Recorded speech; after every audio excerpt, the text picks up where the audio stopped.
Very good morning my dear students. आज हम देख रहे हैं पद्य विभाग में सबसे पहले कविता रैदास के पद। पद्य विभाग हमने देखा, जिसकी शुरुआत देखी कि कैसे इसमें कविताएं हैं, छंद हैं, दोहे हैं, मुक्त छंद हैं, और यही इसकी खासियत है कि सुर लय ताल या बहुत बार सुर लय ताल यमक में ना भी हो, तो ये है पद्य विभाग। पद्य विभाग में जो कविताएं होती हैं हम उसके साथ बहते चले जाते हैं, वो हम उससे जुड़ जाते हैं, जल्दी याद हो जाती हैं। कहानियों का अपना महत्व है, कविताओं का अपना महत्व है। कविताएं दोहे छोटे में ही बहुत कुछ कह देने का सामर्थ्य रखते हैं, मतलब बहुत संक्षिप्त पर सार सहित ऐसे होते हैं दोहे, छंद, बरवे या तुम्हारे मुक्त छंद, कविताएं, गीत।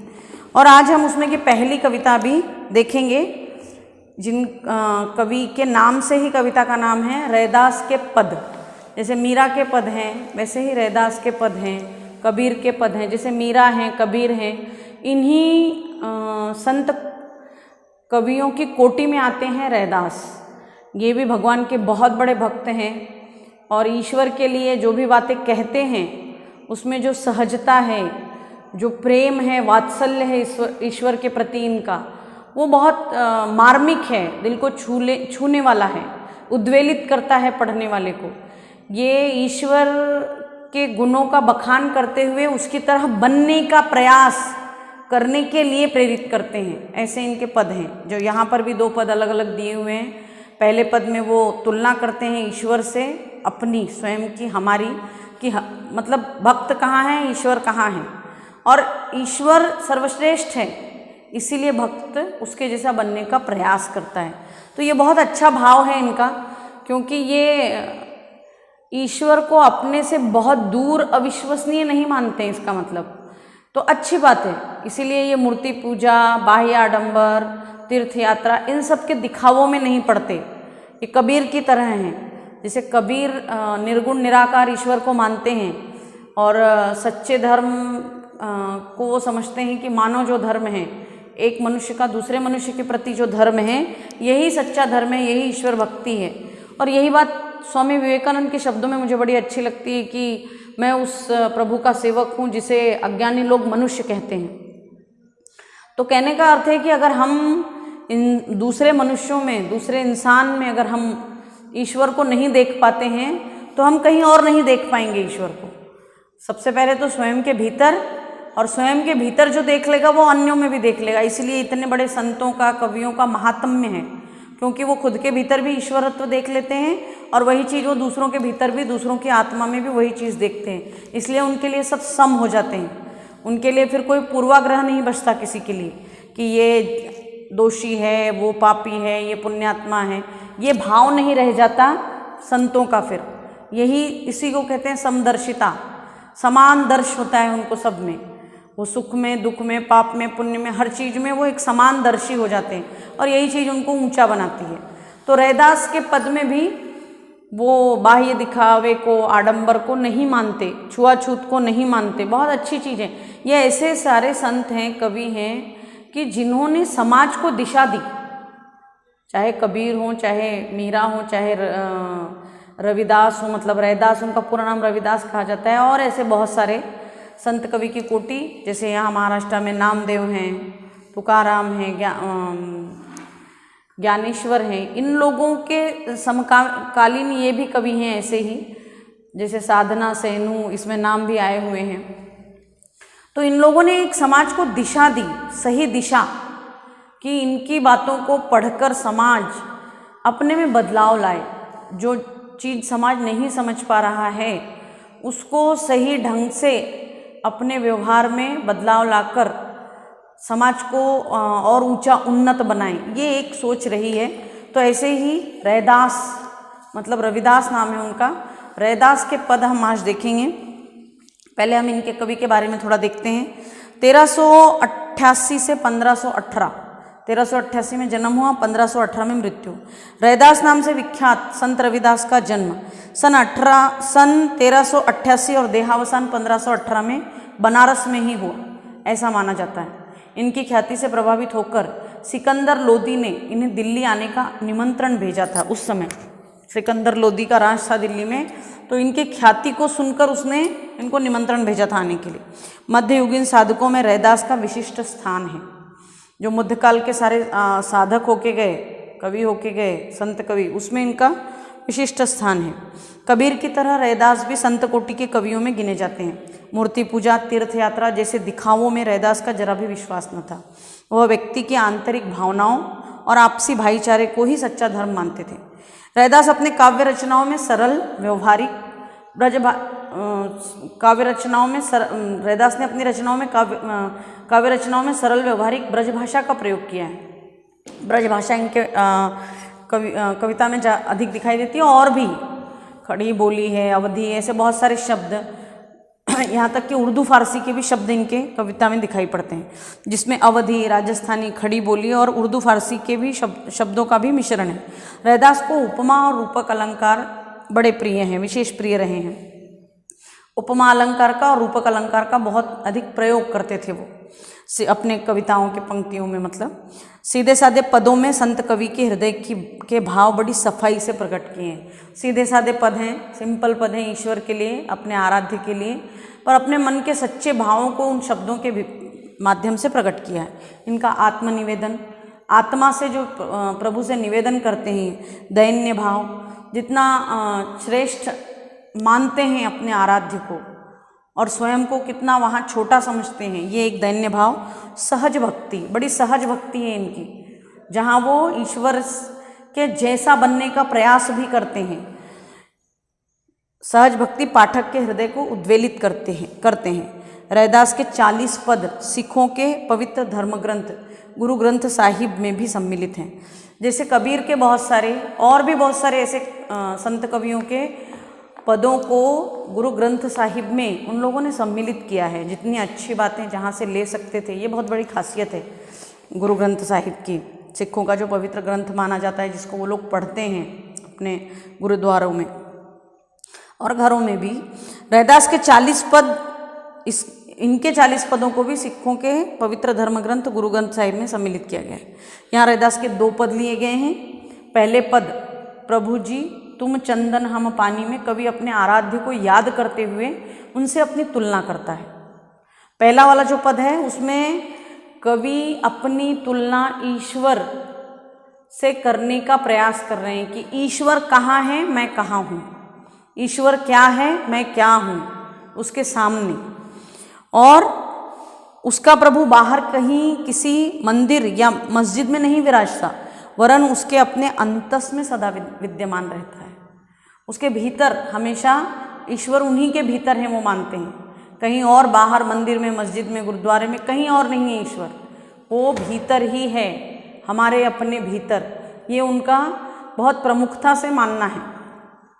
यही नहीं, वह हर हाल में, हर काल में उससे श्रेष्ठ और सर्वगुण संपन्न है। वो हर परिस्थिति में, हर हाल में, हर काल में, हर समय ये रहा है कि ईश्वर जो हमारे भीतर ही बैठा हुआ, अंतस में, हमारे हृदय के भीतर विद्यमान है, वो मानते हैं कि वो कहीं ज़्यादा सर्वश्रेष्ठ है, हमसे ज़्यादा अच्छा है, हमसे ज़्यादा बढ़िया सोच रखता है, ऊंची भावना रखता है, हमसे अधिक सर्वगुण संपन्न है वो ईश्वर, हमारे भीतर रहने वाला ही। अगर हम उसको जान लें तो हम अपने भीतर बदलाव ला पाएंगे। यही उनकी सोच है इसके पीछे कहने का अर्थ है। इसीलिए तो कवि को उन जैसे बनने की प्रेरणा मिलती है। तो कवि चाहते हैं कि जो उनके भीतर बैठा हुआ ईश्वर है, जो सर्वगुण संपन्न है, जिसमें बहुत ऊंची सोच है, जिसकी जो बहुत श्रेष्ठ है, वो वैसे ईश्वर की तरह बन जाए। दूसरे पद में भगवान की अपार उदारता, कृपा और उसके समदर्शी स्वभाव का वर्णन है। दूसरा उनका जो पद है उसमें उसी ईश्वर के गुणों का बखान कर रहे हैं कि वो कैसे समदर्शी है, सबको समान देखता है, वो कैसे उदार है, सबके लिए उसका कितना बड़ा हृदय है, और उसकी कृपा कैसे हर किसी पर होती है। वो ऐसी सामाजिक जो बुराइयां हैं हमारी, ऊंच नीच का भेदभाव जो है, या फिर छोटे बड़े का, गरीब अमीर का, छोटे बड़े इन द सेंस गरीब अमीर वाला जो भेदभाव है, इन सबको, इन विषमताओं को ईश्वर नहीं मानता। वो तो समदर्शी है, वो सब में केवल ईश्वरत्व देखता है, वो सब में केवल मनुष्यत्व देखता है। रैदास कहते हैं ईश्वर ऐसा करता है, ईश्वर के इतने गुण हैं ऐसे, और इसीलिए वो ईश्वर की तरह समदर्शी बनना चाहते हैं, वो ईश्वर की तरह उदार बनना चाहते हैं, वो ईश्वर की तरह कृपालु बनना चाहते हैं। रैदास कहते हैं कि भगवान ने तथाकथित निम्न कुल के भक्तों को भी सहज भाव से अपनाया है और उन्हें लोक में सम्माननीय स्थान दिया है। तथाकथित इसलिए कि यहाँ ऐसा नाम दे दिया गया ना कि तुम इस जाति के हो, तुम उस धर्म के हो। ये जो तथाकथित जाति धर्मों में बांटा गया है, ईश्वर नहीं मानता इन चीज़ों को, ये तो तथाकथित है। तथाकथित यानी यहाँ दिया गया नाम है ये, इसको कोई अर्थ नहीं है। ईश्वर ने किसी को अलग बनाकर नहीं भेजा है, केवल एक मनुष्य के रूप में ईश्वर ने बनाया है। हमने उसको भले यहाँ पर मनुष्य ने उसको जाति धर्म और इसमें उसमें बांटा हो यहाँ पर, तो हर भक्त को सहज भाव से अपनाता है ईश्वर, वो मानते हैं ईश्वर के ये गुण हैं, वो सर्वगुण संपन्न है उनके ईश्वर, वो मानते हैं, वो सहज भाव से सबको अपनाते हैं। वो नहीं देखते हैं किस जाति का है, किस धर्म का है, किस कुल का है। और यहाँ तक कि वो मानने वाले भक्त को, वो कोई भी हो, किसी भी जाति से हो, किसी भी कुल से हो, किसी भी घर से आता हो, किसी भी स्थान से आता हो, उसको वो सम्माननीय स्थान दिलाते हैं ईश्वर। ये है ईश्वर की समदर्शिता, यह है ईश्वर की कृपा, यह है ईश्वर की उदारता, और इसीलिए वो ईश्वर की तरह ही बनना चाहते हैं, जो समदर्शी है, कृपालु है, उदार है, दयालु है। इसका पहला वाला पद देखते हैं हम रैदास के पद में से। अब कैसे छूटे राम नाम रट लागी, प्रभु जी तुम चंदन हम पानी, जाकी अंग अंग बास समानी। प्रभु जी तुम बन घन हम मोरा, जैसे चितवत चंद चकोरा। प्रभु जी तुम दीपक हम बाती, जाकी ज्योति बरे दिन राती। प्रभु जी तुम मोती हम धागा, जैसे सोनहि मिलत सुहागा। प्रभु जी तुम स्वामी हम दासा, ऐसी भक्ति करे रैदासा। कवि कहते हैं अब कैसे छूटे राम नाम रट लागी।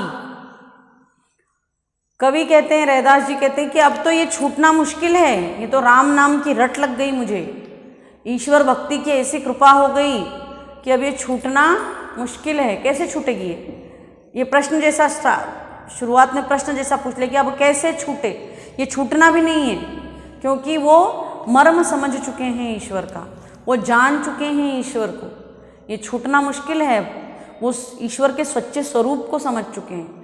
वो जानते हैं कि उनके भीतर अंतस में विद्यमान रहने वाला, उनके हृदय में जो भाव है समदर्शिता का, दयालुता का, कृपालु बनने का, उदार बनने का, वो ही ईश्वर रूप में विद्यमान है। इसीलिए ये जो राम नाम की रट लगी है, ईश्वर ईश्वर की रट लगी रहती है, ईश्वर ईश्वर के प्रति जो भाव जगा रहता है, जो एक रात दिन उस ईश्वर को समझने पाने के दर्शन की चाहत लगी रहती है, वो लगी हुई है, ईश्वर राम नाम की रट लगी हुई है, उसी का नाम स्मरण है सुबह शाम दोपहर, ये छूटने वाला भी नहीं है। वो कहते हैं क्योंकि प्रभु जी तुम क्या हो, तुम चंदन हो, हम पानी हैं।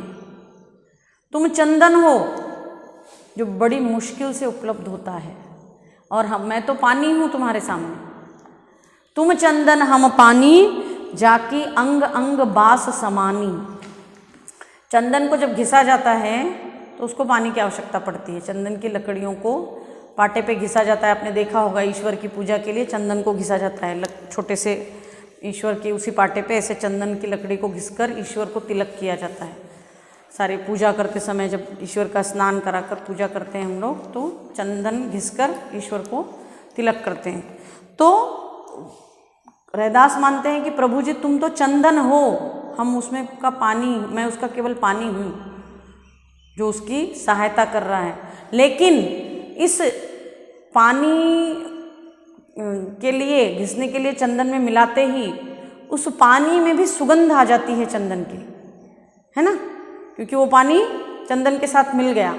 इसीलिए उसके अंग अंग में, जैसे पानी के अंग अंग में बास समा जाती है चंदन की, ऐसे ही तुम चंदन हो, मैं पानी हूँ, लेकिन मैंने तुम्हारा नाम स्मरण करके तुमको समझकर मैं उस पानी के समान, जिसका रोम रोम चंदन की सुगंध से भरपूर भर जाता है, वैसे ही मैं आपके इस, आप जैसे चंदन स्वरूपी ईश्वर के सानिध्य में रहने से आपका नाम स्मरण करने से, आपको समझ लेने से मेरे भी भीतर सुगंध भर गई है उस भाव की। मेरे भी भीतर वो सुगंध भर गया है उस भाव का। जैसे चंदन में, पानी में चंदन मिलाने से घिसने के लिए उस पानी का सुगंध भी चंदन जैसा आने लगता है, वैसे ही मेरे नाम स्मरण करने से, मेरे आपके सानिध्य में रहने से, आपकी भक्ति कर लेने से मेरे भीतर भी, मेरे रोम रोम में भी उस चंदन का सुगंध समा चुका है। अब कैसा हो गया है? अब तो मैं ईश्वर नाम के ही भाव से भर चुका हूँ। आप उस चंदन के समान हो, जो आपके सानिध्य में आएगा आप उसको उस सुगंध से भर देते हो। आप इतने श्रेष्ठ हो, मैं तो केवल पानी हूँ उसमें का। प्रभु जी तुम घन बन हम मोरा, जैसे चितवत चंद चकोरा।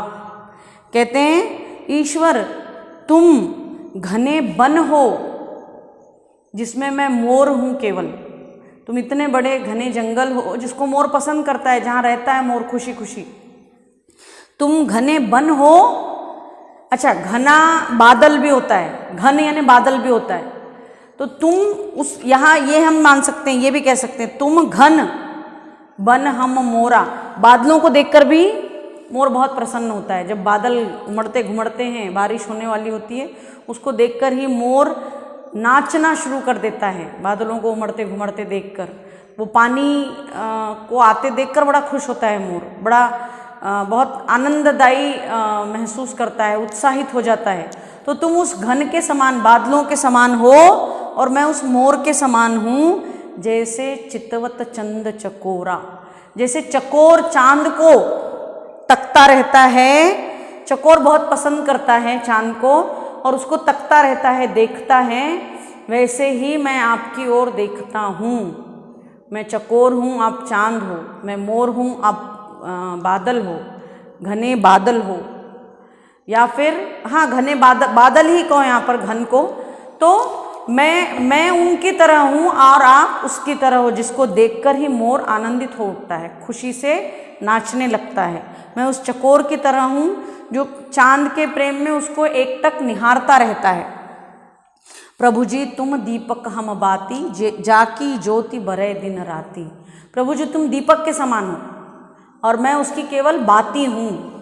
दीपक, दिया जो होता है उसमें जो बाती बनाकर डाली जाती है, बाती मतलब रुई या कपास से या कपड़े की मतलब उसको बट कर, जिसको हम कहते हैं, उसको अच्छे से